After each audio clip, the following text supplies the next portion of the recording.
Have you ever thought about what church looks like in another country? What it would be like to risk everything for simply following Jesus? These are the secret believers.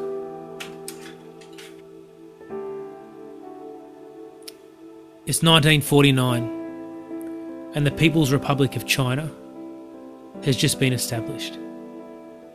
China is ruled by a guy called Mao Zedong, an atheist and communist dictator who seeks to destroy Christianity at all costs.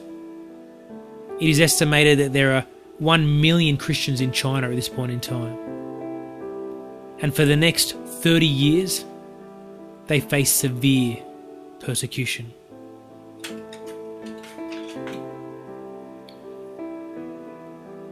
Believers imprisoned, pastors abused, and Bibles were burnt in their thousands. By 1979, there was an estimated 10 million believers, and that number soon doubled to 20 million. How did this great revival take place under such severe persecution? At the time, reports from China said that there was one thing that stood out, and it was the amount of time that these believers would spend in prayer. But it wasn't that they were praying for their own suffering. They were praying for their country. They were praying that revival would come to China. This is where the revival started, with prayer. One of the things that really surprised Mao Zedong and his government was that this revival wasn't made up of old people. It was made up of youth and young adults. Young people who could not only see the problems with communism, but could also see the freedom that you could find in Jesus. There were so many believers in China, but nowhere near enough Bibles. Open Doors had a vision of delivering 1 million Bibles in one night.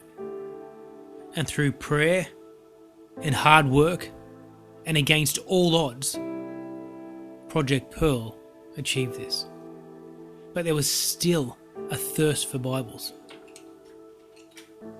Over the last 30 years, Open Doors has delivered more than 40 million Bibles and pieces of Christian literature into China. Operations like Project Pearl have inspired Chinese Christians to begin printing their own Bibles in China. They now produce over 1 million Bibles a month.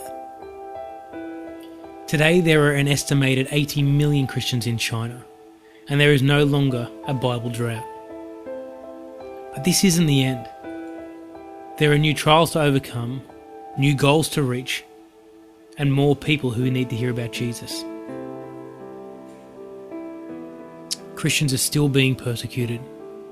House churches are still being attacked and shut down, with members beaten and imprisoned. But what if this revival has only just begun? What if we prayed for revival in other countries? Or revival in our country? Pray. Pray for the persecuted. Pray for those people who share our faith, but not our freedom. Pray for the people who constantly live in fear for simply following Jesus.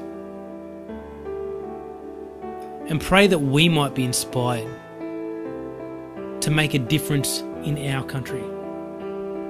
No prison, no border, and no door is closed to us when we pray.